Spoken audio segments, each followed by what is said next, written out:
Going live, going live, going live.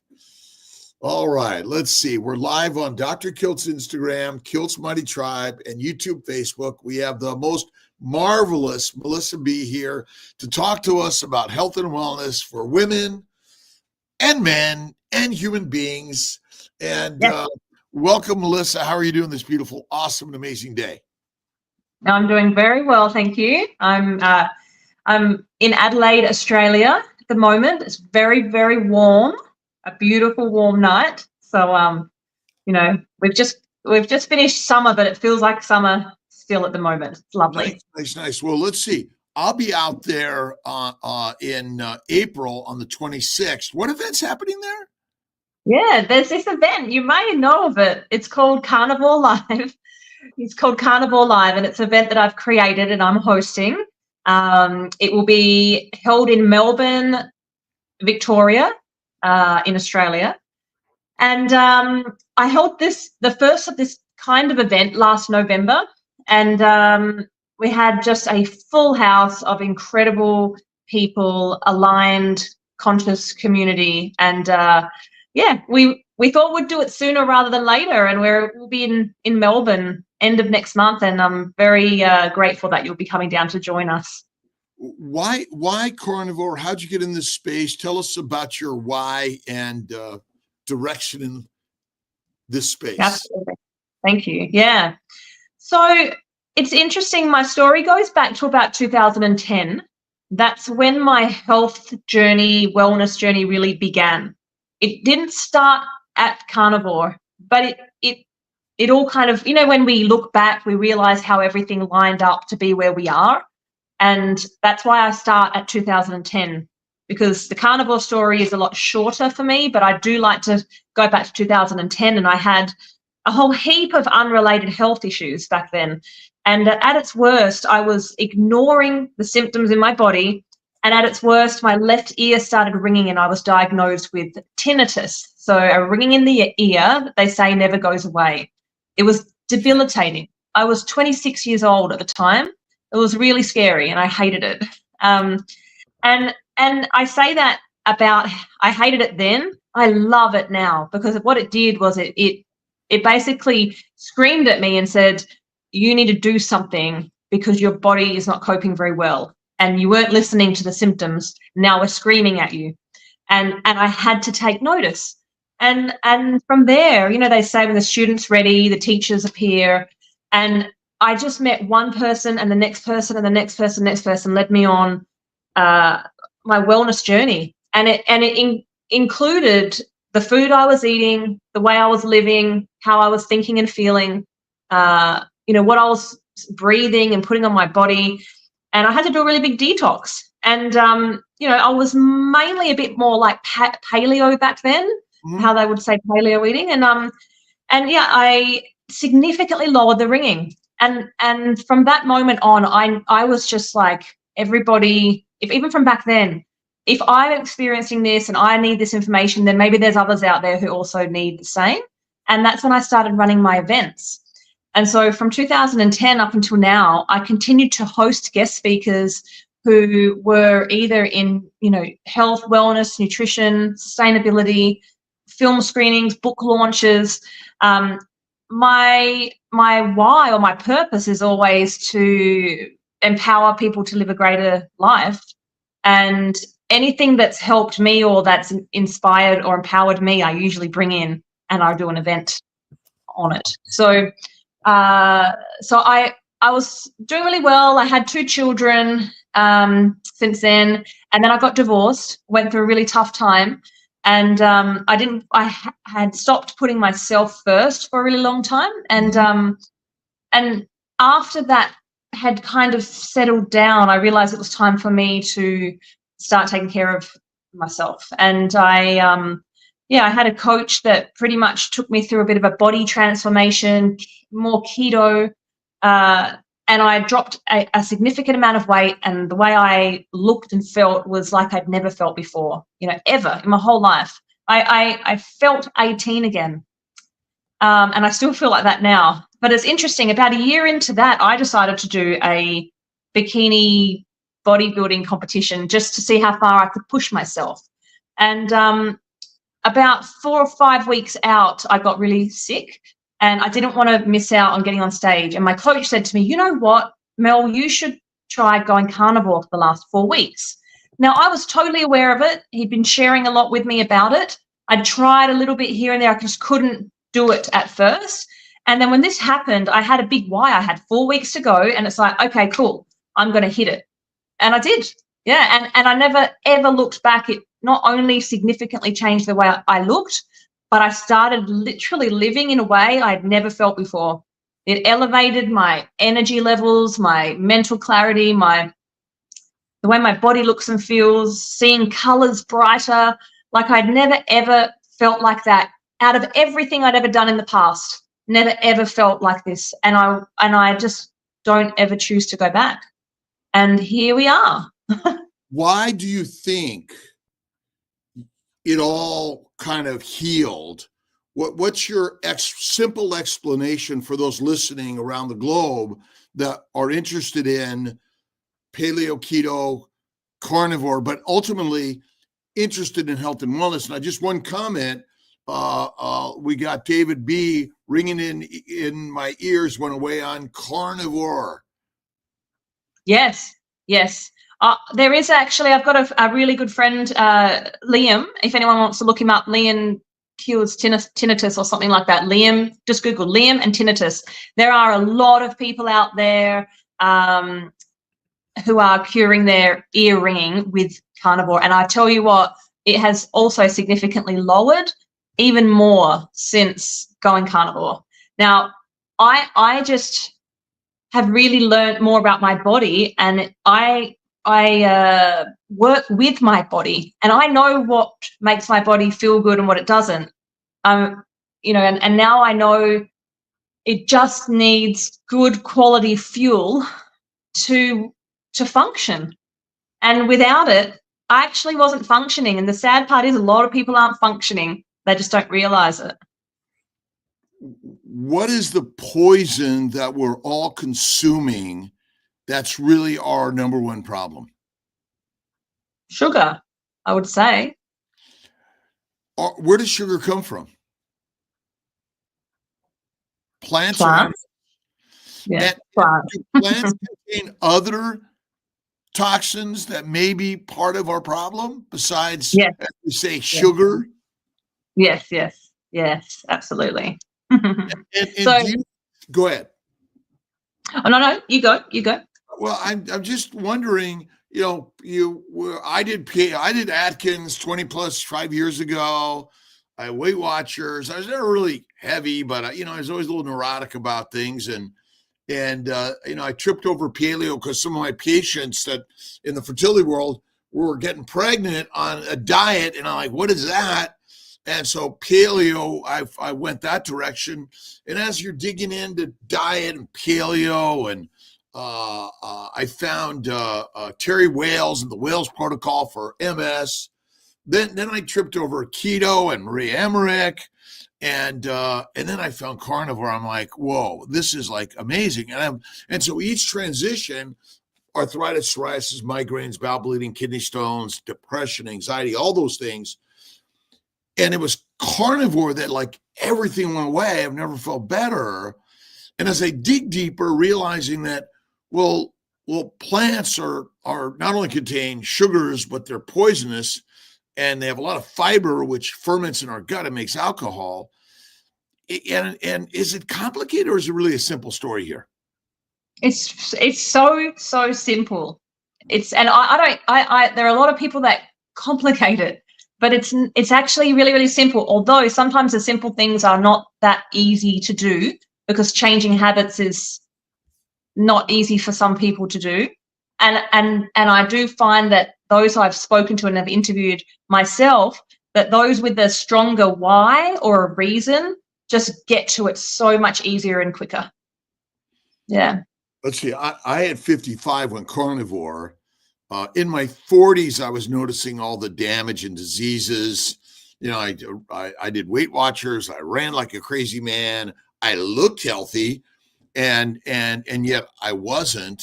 And I suffered as a child migraines. I couldn't read, depression, ADHD, and this carnivore. It is a hard concept. And maybe you can sort of this idea, well, it's hard, but you've done it. And is every human being capable of doing something hard? Yes, of course. Yeah, and I would not want someone to need a reason to jump on it. You know, like that's the whole point. We're trying to help people to heal, and it's like we don't want people to have to heal from anything. We want them to be healthy and thriving. So now people like you and everyone else we know out there sharing our stories and experiences so that people can just thrive in their lives rather than getting to a certain point where they have to do it to help them overcome something. Well, what about the doctors and the medical community is just telling us like meat is bad and you're going to get heart disease and cancers and all sorts of things. What are you finding in this space? Well, what I'm finding and really interesting at the event I held in November, we had a local doctor who was carnivore. When I go to another doctor who is not carnivore, but there seems to be, depends who you're choosing to see, but there are people who are very receptive to, but I also, by the way, I also go into these appointments very strongly, opinionated on how I want to live and eat, so it may be a bit about how I approach it, but also natural health professionals, I've heard a lot of them turning to carnivore instead of plants to heal, like initially to heal people's ailments. So whether it be, a GP or if it's a natural health professional, it seems to be spreading, and more experiences that people are having and sharing has got people curious and talking about it and then seeing all the results. We have laws in America that you can't practice medicine without a medical license degree. You can't practice nutritional advice also. Is this part of our problem? We've been limited to our ability to share ideas, but in fact, what's happening, I was listening to Zoe Harcum this morning, and bottom up, so bottoms up, and ultimately we've turned the pyramid bottom up, which is kind of what this whole process is about. It's not waiting for those that are the elitists, the eminence, the kings and queens any longer. We realize that all they're telling us is how to become a slave, soldier, peasant, and prisoner.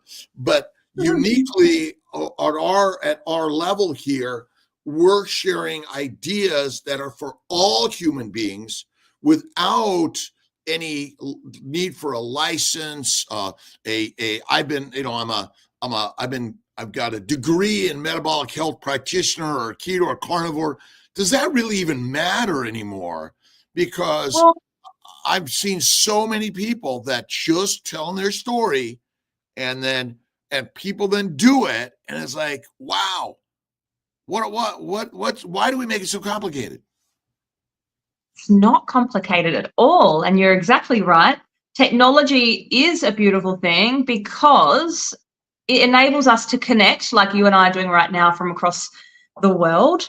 Yes. It also enables people the platforms to share their stories. You just can't, like a person telling their story and their photos, videos, whatever it is, experiences being documented, just can't lie.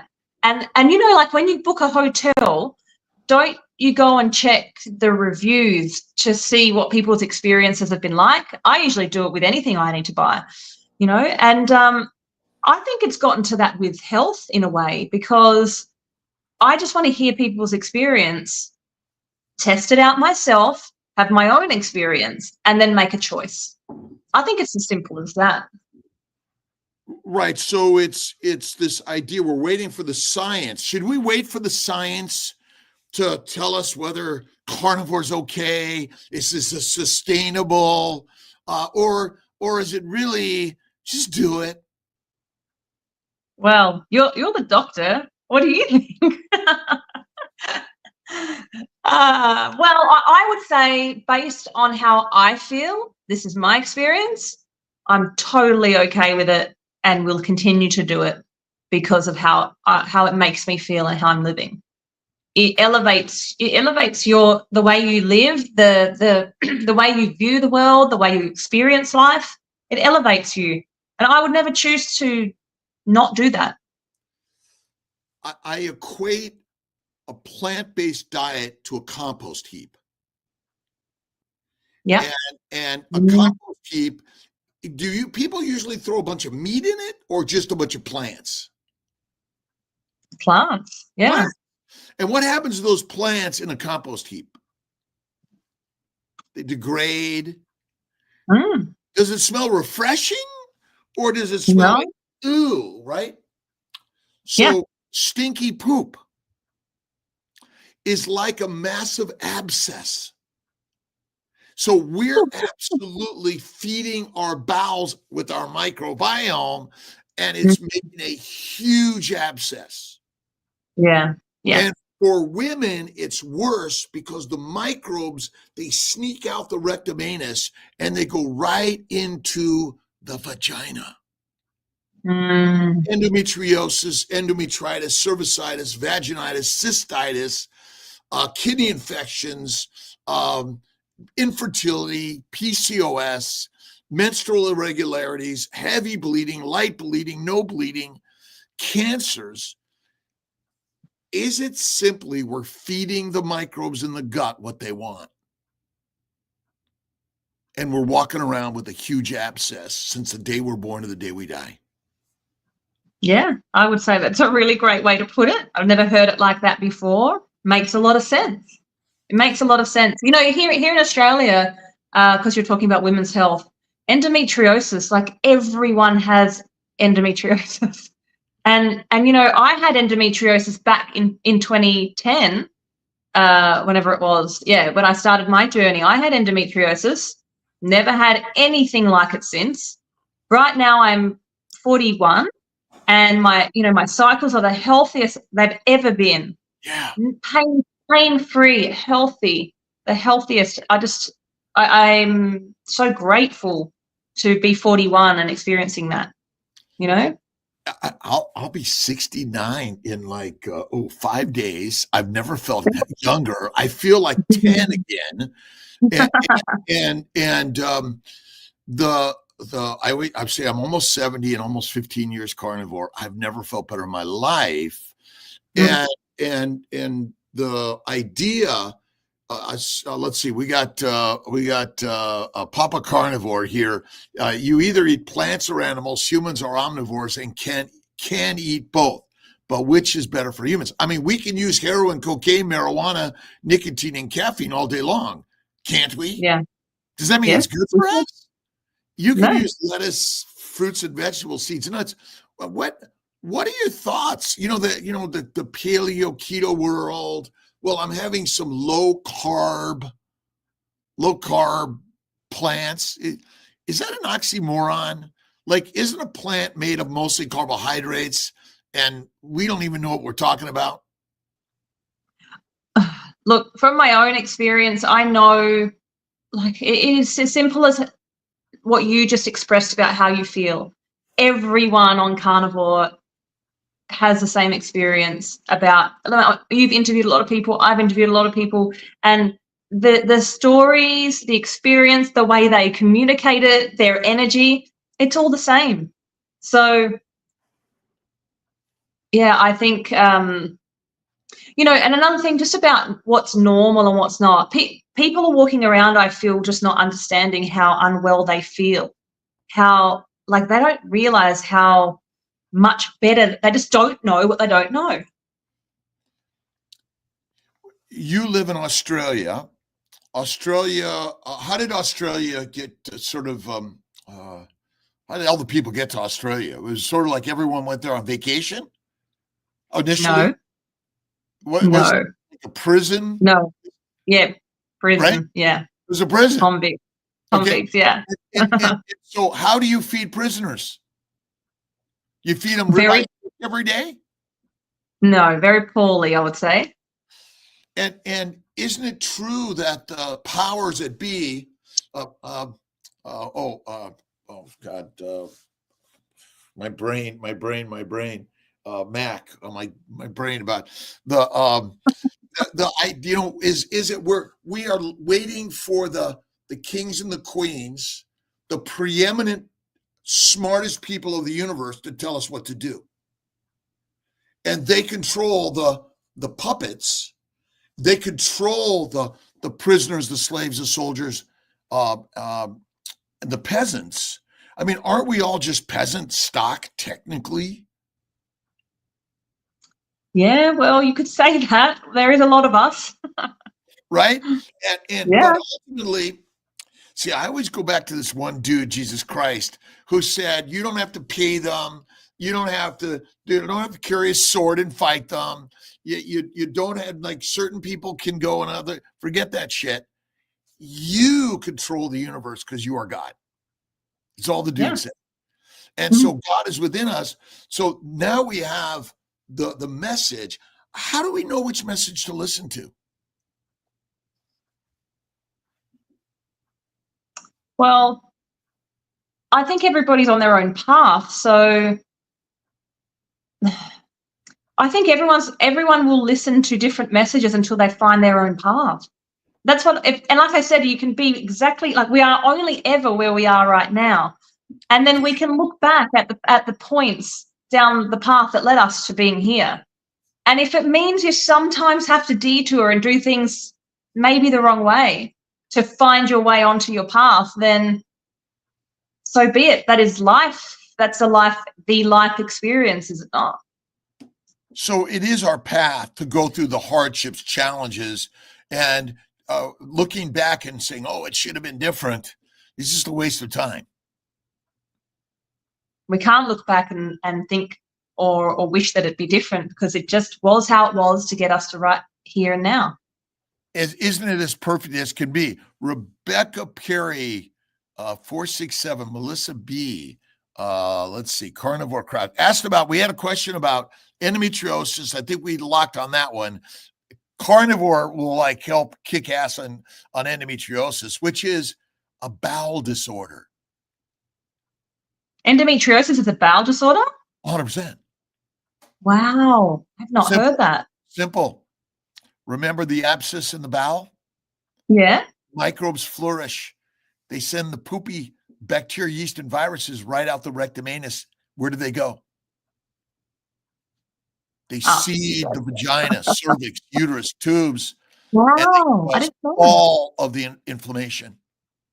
If you heal the gut, you actually heal the pelvis. And so think about it. I mean, the cause of all disease is inflammation. Which is the most inflamed part of our body? Our gut. Our gut. Yep. And are probiotics good for us? Yes. No. They're not. Well, are microbes in an open wound good for you? I don't know. You're getting too technical for me. Well, as bacteria, yeast, and viruses, would you purposely put them in an open wound? No, I would not. Would you inject them into your bloodstream? No. So why would we try to improve their numbers in the bowels? I mean, bacteria, yeast, and viruses are everywhere, right? So now we always try to come up with some scientific explanation of why they're so important for you. And so ultimately we keep trying to tell a story, but isn't science just a story? So I get my degree, my PhD, so I can get a job and people pay me for the science research I do, so I can sell you a product that ultimately you and I don't really need. Yeah, I would say that sounds like it could be true. Yeah. And so why are we waiting for some scientific studies on carnivore to tell us what to do? In fact, we're trying to fuel the same problem we've already had, which is it's kind of like Democrats and Republicans, right? I don't care which side you are on, but ultimately you're always going to have the yin and the yang. Isn't that the nature of the universe? Yeah, absolutely. Absolutely. Yeah. I don't think people are, most people I've spoken to in the stories I've heard, they are so desperate for something usually to help them with whatever they're going through. Last night I interviewed the Greek carnivore, and his whole life from a child had chronic fatigue. He had some kind of infection, and he just had accepted the fact that he was going to live life like this. And then he just like, you know what? I'm just going to try it. Never looked back, totally gone away. And he didn't wait for the studies.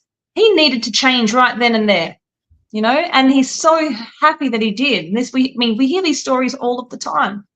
They're all the same. I mean, do we need to put the money and wait for some scientific researcher that's going to claim, okay, now you can do it, right? But the money side always wants to make fake meat and convince you that fruits and vegetables are so important. So I always say it's just always going to be the argument. If you want to be a vegan, vegetarian, Mediterranean, pescatarian, or carnivorian, go at it. But at 70-ish, I will tell you that is the best, most amazing thing.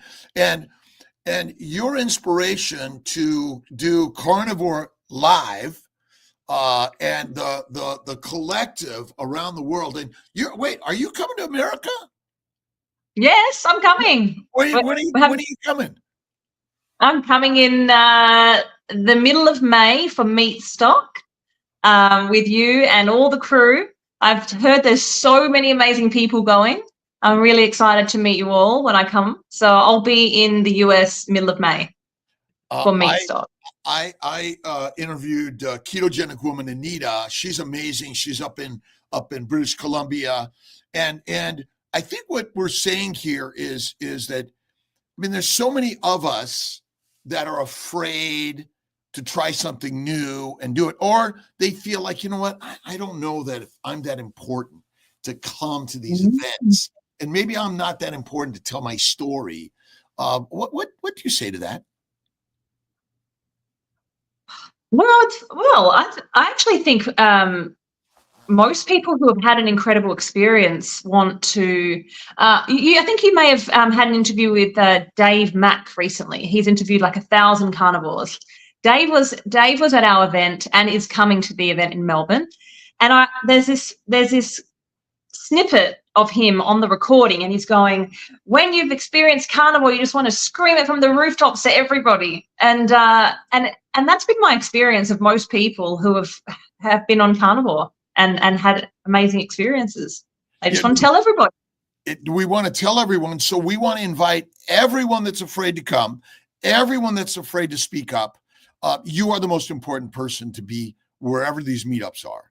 And Kelly Hogan, Lisa Wiedemann, Carnivore, Ken Berry, Sean Baker. But the whole point here, it's from the bottom up that we're really changing the world.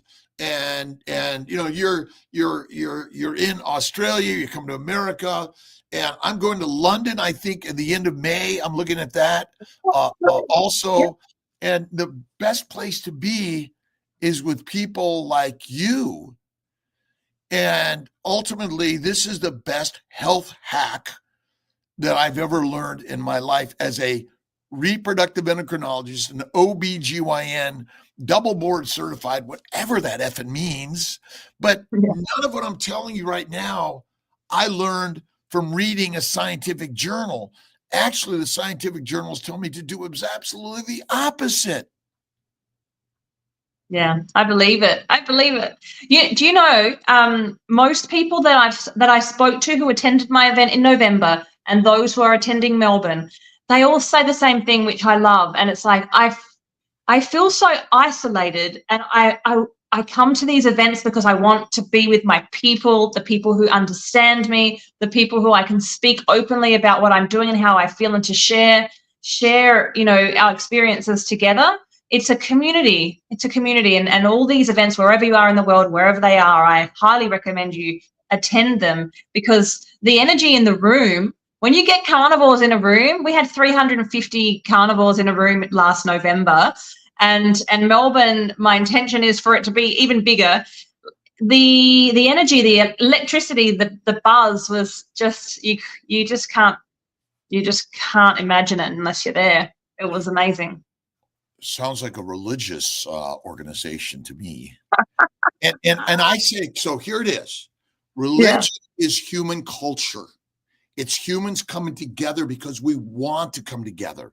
We thrive when we come together. We grow when we come together. And the beauty of the Carnivore Collective, the lives we're doing. And I'm going to be in Melbourne on the 26th. I'm going to be at Meatstock. I'm going to be Hack Your Health. I'm going to be in San Diego for the Keto Symposium. Also, I'm really excited about that. And we're working on a Syracuse summit in September. So, you know, just hang on there, everyone. But, you know, let's see here. Bridget Stringfellow in Kilt's Mighty Tribe. You are right. I love what you were saying, Dr. Kiltz. I had endometriosis, was never able to get pregnant. I was always constipated as a teenager. Now at 64 years young, I have never felt better. Been carnivore for 5 years. I now know it's because of my diet is why I could not have children. And again, and I know my first wife partner from high school, she suffered and we had a miscarriage, and I know she suffered from weight issues and always going to these lose weight shit. And finally, at the end of the day, realizing that we were given the path to keep you sick, to keep you coming back, that you never get healthy and well. And one more comment from Jonathan Fay: eat meat, make your bed, stretch, walk, swim, stand tall. It is so simple, but the masses will continue to eat goitrogenic, I call them tumorgenic foods, alcohol, pot, Xanax. Oh, yes, it's moderation of poisons, right? Is alcohol once a day okay? No, I don't drink alcohol at all and wouldn't choose to.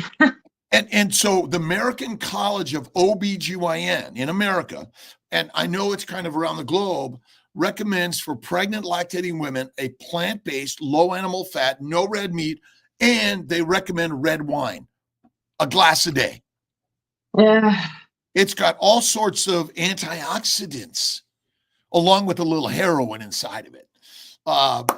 Let's see. So metabolic syndrome, diabetes, no energy, can't sleep, erectile dysfunction, pass me another salad and processed garbage, statins, blood thinners, ugh, microbiome, glycocalyx, carnivore cures, period. I mean, you're a Dave Mack, I love, and tell us who else is going to be at the Great Mighty Melbourne meetup. Yes, it's yourself. Bella will also be there. Carnivore Ray, he's from the US. He's flying down to join us. Nice. He's got a really big online community. We have Professor Bart Kay from New Zealand. I'm not going. If Bart's going, I'm not showing up. You know, he's the general. He's amazing. Oh, he's such amazing. an amazing human. I love Bart. He's so much fun, and he has so much to share. He's so passionate, just loves people. He just gives so much. So, yeah, love Bart Kay. We've got Dave Mack. Anthony Fayez is a PT here in Adelaide with me, doing amazing things with women around the globe for body recomposition.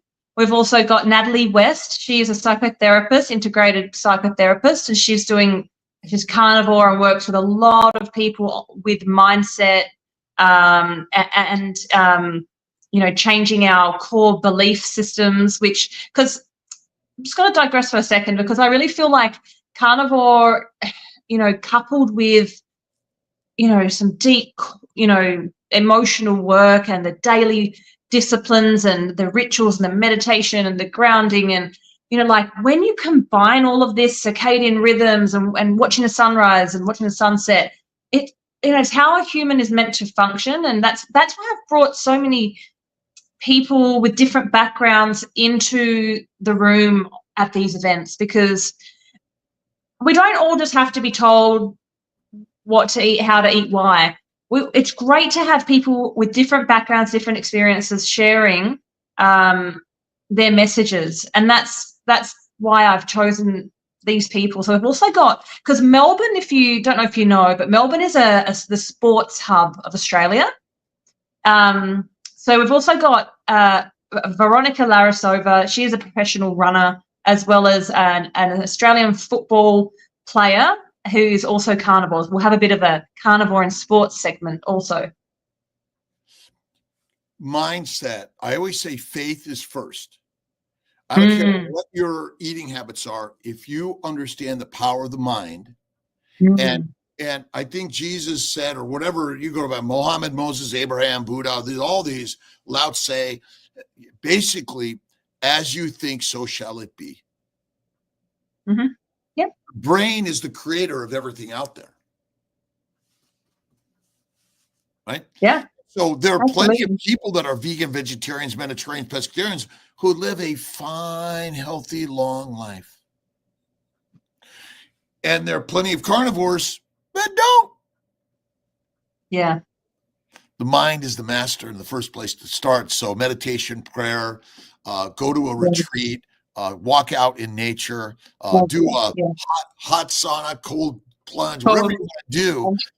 Is exercise, when we use the word exercise, wait a minute, you got to run, you got to lift weights. Do we really need to do that?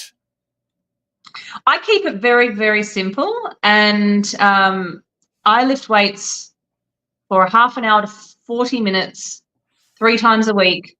Yeah, I do. And I love to go and walk out in nature. And that's it. And that's it, right?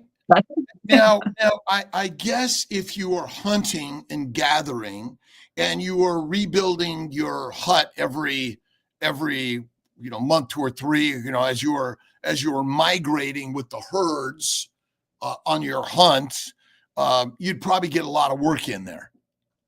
Yeah, but not every day. I'm not an advocate for everyday training. Yeah. And so getting up and going, doing something, building something, making something, creating something, being productive and communal in life, I think is important. Are we meant to be, what's that? Purpose. Purpose is just everything. What's your purpose? My purpose? To empower millions of people to live a life of greatness and thrive and be healthy, happy, joyous. Let's see, 45 years, triathlete since 10 years, carnivore until 1 month, focus energy, love my life. Eating like a lion is a great, so full. Let's see, my period slow due to vegan diet and only disappeared my last few months of being vegan.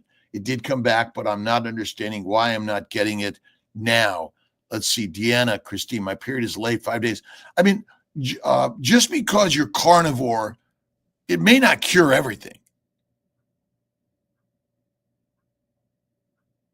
Depends on what are your thoughts? Most people I've spoken to, it cures a whole heap of things. So I think there's probably an order in which that happens. You're not going to cure everything in the first week, And one of what's really important for people to understand, if you're new to carnivore or you're thinking about getting started, is it's a process. There is a way to get started. You need to trust the process. You need to be patient. You need to, manage any kind of, symptoms because of the change, and just listen to your body and start working with it, because it takes patience. And then you want to change the way you're eating, feel into the body in terms of how it's changing and how you're feeling. And then you'll start to see and feel changes and use that to fuel you for the next week or so, or the next week or two. You know, it's a process. But, you know, those who have got significant ailments see and feel changes really quickly, really quickly. Do some people gain weight on carnivore? Yes, and I was speaking to a young girl just last week about this, and yes, they do. Some people do. Sometimes they're going a little bit heavy, maybe on the butter. Usually, it's usually that butter or the cheese. Yeah. So in fact, polar bears and bears get fat on eating animals. And so this idea that, are we supposed to be skinny all the time? No, it's very seasonal, I would say. If we go back to how we're meant to be living, yeah, of course. Right. It goes up and down. That's the nature of life. And our biggest problem is we're all trying to compare each other. Can I be carnivore for a month and lose 5 pounds and be healthier than I've ever been, even though I'm still 300 pounds?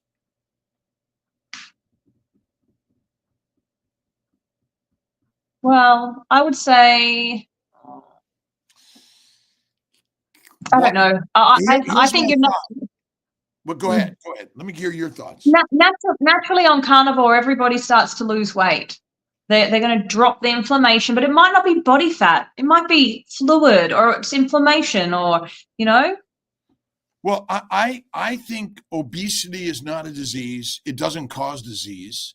It's the mass of the compost heap in your gut. Yep. Once you clear the compost heap and put back the proper human diet, which is meat and fatty meat, by the way, and eliminate everything else, the diseases will go away. Yeah. And fat is there because it is the only building block of your body. It is the only fuel for your body. We do not burn sugar, ever. Impossible. Insulin's job is not to put glucose in the brain or in your cells. Insulin's job is to make fat in the liver, and that is it. And okay, but we have thousands of other reasons it's there because some scientific person told us that. But type 1 diabetics, are they fat or skinny? Oh, I know some fat and skinny. Right, but no insulin and no insulin, no giving insulin, no making insulin. You become skinny because you can't make fat. Type 2 diabetics, I don't think we should even call it type 2 diabetes. I think we should just call it inflammation or cirrhosis or fibrosis, damage to the liver. Because, I mean, how common is fatty liver? I mean, how often are you hearing people with fatty liver? All the time. You know, fatty liver used to be associated a lot with drinking, right? And then now there's just anyone and everyone has fatty liver. And so I guess the question is, why is the liver fatty? Well, is it pathologic or is it physiologic? Or is there something wrong with us that we get fat, or something right with us that we get fat? I don't think there's something wrong with us. We get fat because we're supposed to. Yeah. We eat excessively because when that food was available, I mean, in Australia, without processed industrial food production, without farming, without husbandry of animals and producing, where would you get food? Easily. In the country? Well, but wild? Would it be easy? Would finding food in a non-industrial environment be easy? No, we'd have to go and find it. We have to go find it, hunt it, and the cows and the kangaroos are going to say, yeah, come kill me? They'd eat me? Oh, have you seen the kangaroos, Dr. Kilt? No, I have not been. I was in Melbourne last year. at the beginning of the year, and so I'm really excited to come back there. We're gonna tour around Australia, New Zealand. We're working on that still. Excited about it, but I mean, ultimately, I haven't tried kangaroo yet. I don't think, but Tio probably tell me yes, we did, but I don't recall its goodness. But ultimately, hunting. We're raising animals today. Some hunters, but how many hunters are running out there and running down the beast and tackling it down and killing it? They're not. It's a rifle or a bow and arrow from long range. But what did you do 50,000 years ago? Well, we had to hunt them down with our hands. But we spent a lot of time figuring out how to make axes and bows and things like that. And we're great at the hunting in a pack, which is different. Chimpanzees hunt small monkeys in a pack. And I always say we came out of the trees to hunt the grass eaters, not the grass.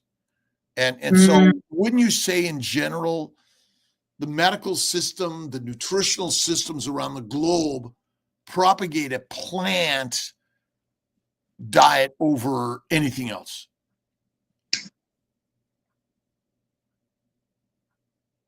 What's your thoughts on how do we make the changes to the message?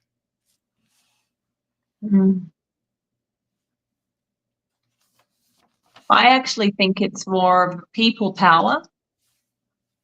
I think that's the only way it's really going to happen. I don't trust that there's going to be great opportunity to create change unless there's enough people out there supporting and fighting for the truth. Yeah. And so really it's a revolution. Yeah.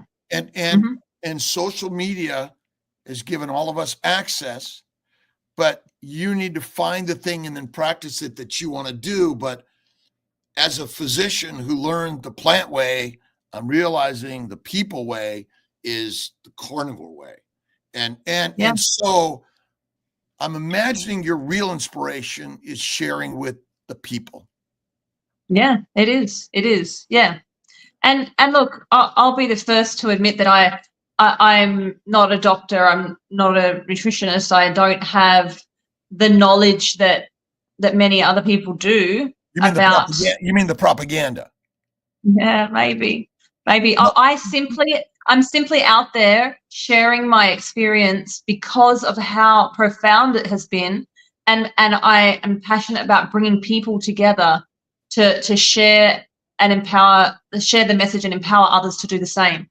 And so if I can bring hundreds of people into an event and they all leave inspired, create change, tell their people about it, then I feel like that's an important role for me, and I think I just want people to understand that even someone who is on social media and they're just not an influencer or they haven't got hundreds or thousands of millions of followers, but they're out there and they're just simply documenting and sharing their story, just keep doing it. You don't know who's watching you and whose life you might change. Well, the real intention here is that there are infinite groups out there. There are small pods of humans that are getting back to the proper human diet. And it's an evolution of revolution that I think we're coming back to the source within each of us, the shining light within each of us. I mean, it's a biblical story, ultimately. This is like the story of Noah's Ark, right? But I love my mighty weapon from my good friend Josh, who made this for me. It really is. This is ultimately who we are, and Scientific America, the journal, or the Bible to war. Which one do you want to take? The which? What was the first one? It was either Scientific America, a scientific journal, or do you want to take the Bible when you go to war? Well, the Bible, I assume. above the Bible, because we are Yeah. biblical stories. And Yeah. ultimately, we need to get back to our biblical roots, whether you're atheist, agnostic, or spiritualist, whether you believe in God or you believe in God. Ultimately, each and every one of us has the same power. Get rid of the alcohol, tobacco, the marijuana. Get rid of the anti-anxieties, the antidepressants. Get rid of the statins and all those other drugs that basically are given to us to keep us controlled. And the medical systems of the world are controlled by the money, money, money, money, money, money, money. And I know I run a medical system.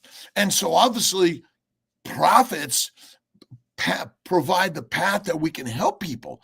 But are we all out there for excessive profits so that we can retire and have the golden parachute and like sit on a boat and watch TV?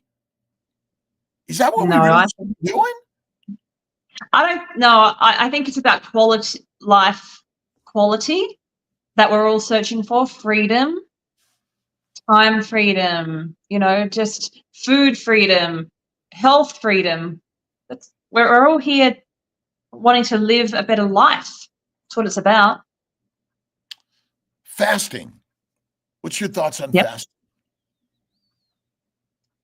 I do a bit of fasting. Sometimes I don't do fasting. I'm not too, I know, I don't really have an opinion on it either way. I am currently not doing any fasting, but I will usually finish eating in the afternoon, and I don't usually eat in the evening. And that's just a pattern I've gotten into. A lot of people don't eat I eat my biggest meal in the morning. I have 2 Scotch fillet beef steaks in the morning every single day, and I can't start the day without it. I'll usually have something else around lunchtime and won't eat after that. So some would say I am fasting, but I'm not doing it for any reason apart from the fact that that's just my eating schedule. Rebecca Perry, the church I go to has an epidemic of obesity, and I think bring pastry to every event and Bible study as being social and make it difficult to resist sometimes. No one would bring alcohol or drugs. Now, bring beef. Bring beef to the Bible study, right on. Is CBD and THC good for us? I don't know how to answer that question because it's out of my scope, Dr. Kiltz. Well, CBD and THC are marijuana drugs, right? Is caffeine good for us? No. It's another addiction on to line up on Starbucks or whichever it is. And ultimately, I love coffee, but I'm off coffee, off alcohol. No energy drinks. It's water, and I drink water in my warm water in my Kiltz cup with a little bit of salt is because I love the social warm stuff. Once in a while I'll do a little decaf tea infrequently, and a sip of a martini infrequently, and we've taken a social occasional thing to be every day. Yeah, I agree with you. It's just, I just think people don't understand how something so simple, a way of eating, a way of living, how it can give us so much. And people are often worried about taking so much out of their diet, but you're actually taking so much out of your life by eating and drinking and living like that, by actually removing everything from your diet that doesn't serve you. You gain so much in life. That's what I want people to understand. They don't realize. They don't, but everyone really wants to be better and improve, and pain and suffering is the path to a strengthening and sparkling your life, living a better life. And we're all going to die and be fertilizer. You better make yourself the very best fertilizer before you die. So those microbes will enjoy you tremendously. And the plants use us as fertilizer, I think. Kiltz should come up with his own energy drink, but it would be only sparkling water, but his energy would sell the hell out of it. But isn't really, maybe this is in our ancient world where we had very small pockets of populations. It was hunting and gathering. We'll put it at that, but now it's all about product sales, and so we're pushed to and driven to product production rather than what do we really need? Just good fuel for the body. We need good fuel for the body. We need sunlight. We need nature. We need community. Carnivore, we're taking talks about our life. You're taking out all the pesticides and wax and coatings and out of your life, and fake ingredients that have been added, makeup and shampoos and lotions and things like that. I personally have found like I don't need anything anymore. I don't even get any body odor anymore. I wonder why no one's around with me though. That's not the case, I'm sure. But yeah, I agree with you. Body odor and all those fun things don't really exist anymore. Yeah, they're just such a game changer. Bone broth. I mean, I do bone broth sometimes, not all the time. And any thoughts on? I like it, and I don't drink it regularly at the moment because it's summer. It's very hot. And so I just haven't been having it. In fact, instead, during the summer, what I do is I cook meat, put it in the fridge, and I like to have it cold because it's just so hot here at the moment in Australia. Yeah, but I love bone broth, and I think it's beautiful, and I would have it in the winter. Yeah. What about raw meat? Oh, this is interesting. I'd love to know your thoughts on this because I kind of not sure about it. I'm not sure I would eat it, but I've seen some videos lately. What do you think? Well, I think raw is better than cooked. If you look at Pottinger's cats, the cats fed raw meat and raw milk were healthier than cooked meat and pasteurized milk. So the process of cooking, burning anything changes the molecular structures of those things. And so I mostly do rare to black and blue to raw is what I do more than anything. And it's sort of, I think it's a game changer. So if you're not getting the benefits and you want fat, see, your body your body only uses fat for fuel. It doesn't use sugar. We must make fat in the liver via insulin out of amino acids and sugars because nobody eats fat. Even most carnivores don't eat a fatty diet. Most of their meat is cooked. What happens to cooked when you cook meat to the fat? It melts. It melts away. It becomes rendered, which is not the same as raw white fat. That's why I recommend butter for many people, which is kind of crazy concepts. And ultimately, I know it's like, oh, I can't do that. Well, 50,000 years ago, are you waiting for the cook, or are you eating that meat? Because if you don't eat the meat, the buzzards and other organisms or another tribe is going to take it from you. Yeah. And ultimately the fat. And so why do we get fat? Because we're supposed to. Yes. Nothing wrong with insulin. Insulin resistance is not true. Wrongo. I'll bet $1 billion on that one. I mean, resistant. What is insulin resistance?